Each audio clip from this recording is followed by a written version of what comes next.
Welcome to Bite at a Time Books, where we read you your favorite classics one bite at a time. My name is Bree Carlile, and I love to read, and wanted to share my passion with listeners like you. All of the links for our show are in the show notes. Today, we will be continuing Emma by Jane Austen. Chapter 13. Emma continued to entertain no doubt of her being in love.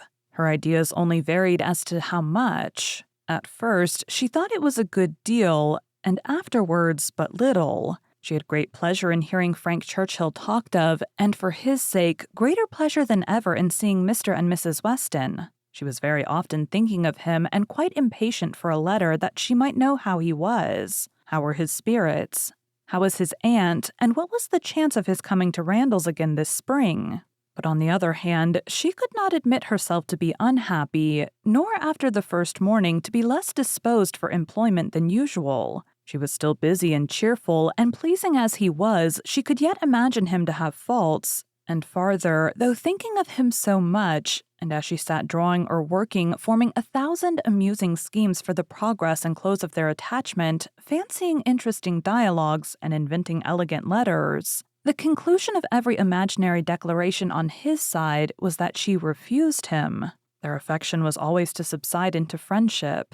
Everything tender and charming was to mark their parting, but still they were to part. When she became sensible of this, it struck her that she could not be very much in love, for in spite of her previous and fixed determination never to quit her father, never to marry, a strong attachment certainly must produce more of a struggle than she could foresee in her own feelings. "I do not find myself making any use of the word sacrifice," said she. "In not one of all my clever replies, my delicate negatives, is there any allusion to making a sacrifice. I do suspect that he is not really necessary to my happiness. So much the better. I certainly will not persuade myself to feel more than I do. I am quite enough in love. I should be sorry to be more." Upon the whole, she was equally contented with her view of his feelings. He is undoubtedly very much in love, everything denotes it, very much in love indeed. And when he comes again, if his affection continue, I must be on my guard not to encourage it. It would be most inexcusable to do otherwise, as my own mind is quite made up.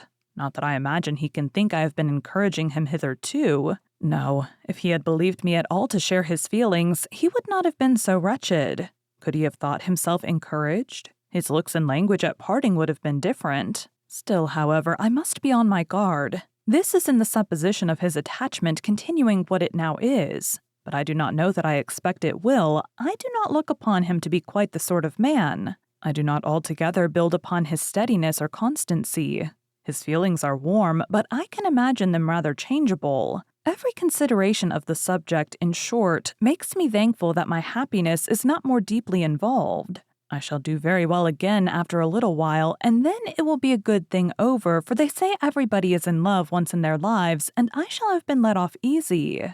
When his letter to Mrs. Weston arrived, Emma had the perusal of it, and she read it with a degree of pleasure and admiration which made her at first shake her head over her own sensations, and think she had undervalued their strength. It was a long, well-written letter, giving the particulars of his journey and of his feelings, expressing all the affection, gratitude, and respect which was natural and honorable, and describing everything exterior and local that could be supposed attractive with spirit and precision. No suspicious flourishes now of apology or concern. It was the language of real feeling toward Mrs. Weston and the transition from Highbury to Enscombe. The contrast between the places and some of the first blessings of social life was just enough touched on to show how keenly it was felt and how much more might have been said but for the restraints of propriety.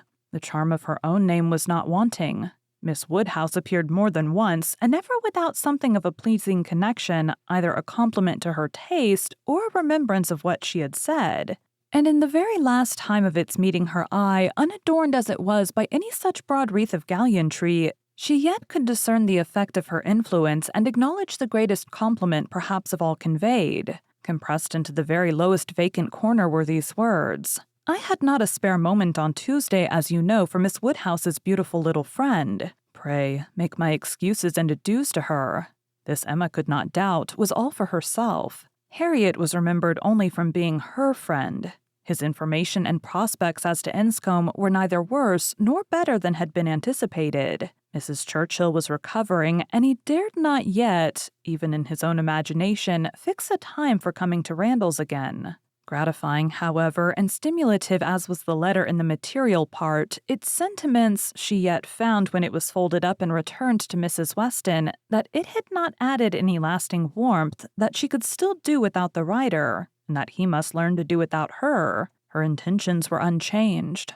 Her resolution of refusal only grew more interesting by the addition of a scheme for his subsequent consolation and happiness. His recollection of Harriet and the words which clothed it, the beautiful little friend, suggested to her the idea of Harriet succeeding her in his affections. Was it impossible? No. Harriet undoubtedly was greatly his inferior in understanding, but he had been very much struck with the loveliness of her face and the warm simplicity of her manner. And all the probabilities of circumstance and connection were in her favor. For Harriet it would be advantageous and delightful indeed. "I must not dwell upon it," said she. "I must not think of it. I know the danger of indulging such speculations. But stranger things have happened. And when we cease to care for each other as we do now, it will be the means of confirming us in that sort of true disinterested friendship which I can already look forward to with pleasure." It was well to have a comfort in store on Harriet's behalf, though it might be wise to let the fancy touch it seldom, for evil in that quarter was at hand.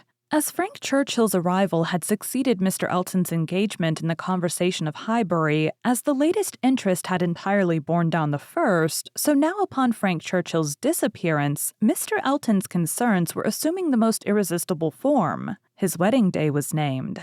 He would soon be among them again, Mr. Elton and his bride. There was hardly time to talk over the first letter from Enscombe before Mr. Elton and his bride was in everybody's mouth, and Frank Churchill was forgotten. Emma grew sick at the sound.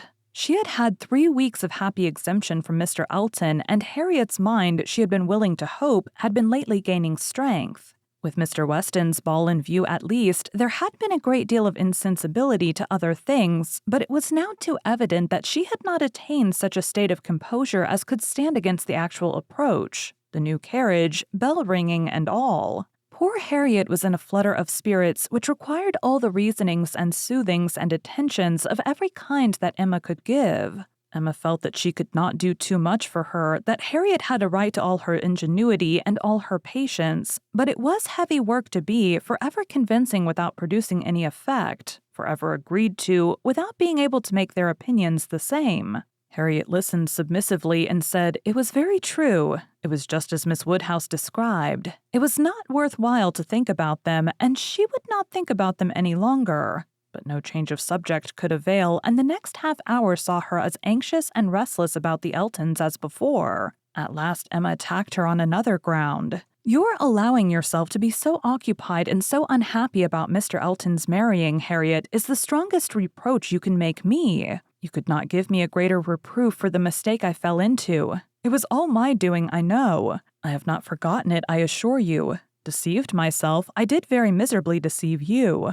And it will be a painful reflection to me forever. Do not imagine me in danger of forgetting it." Harriet felt this too much to utter more than a few words of eager exclamation. Emma continued, "I have not said exert yourself, Harriet, for my sake. Think less, talk less of Mr. Elton for my sake, because for your own sake, rather, I would wish it to be done, for the sake of what is more important than my comfort. A habit of self-command in you, a consideration of what is your duty, an attention to propriety, an endeavor to avoid the suspicions of others to save your health and credit and restore your tranquility. These are the motives which I have been pressing on you.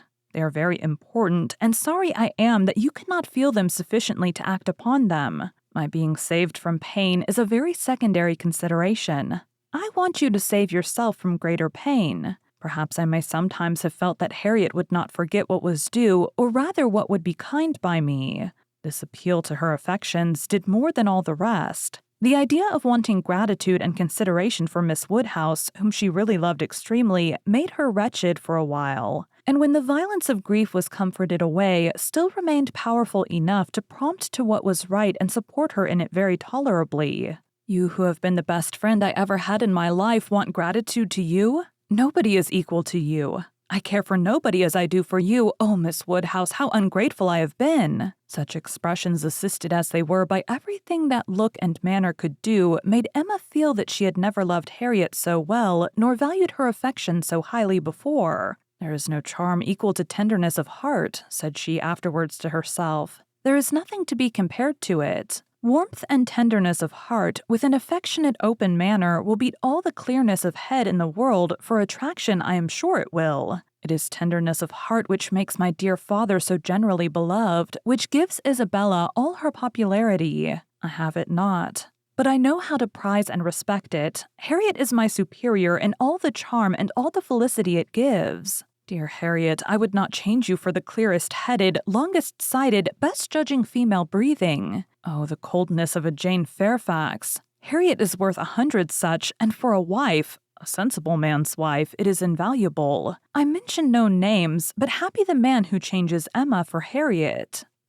Thank you for joining Bite at a Time Books today, while we read a bite of one of your favorite classics. All of the links for our show are in the show notes. We are part of the Bite at a Time Books Productions Network. If you ever wondered what inspired your favorite classic novelists to write their stories, what was happening in their lives or the world at the time, check out Bite at a Time Books, Behind the Story, Tuesdays wherever you listen to podcasts. Again, my name is Bree Carlile, and I hope you come back tomorrow while we take the next bite of Emma.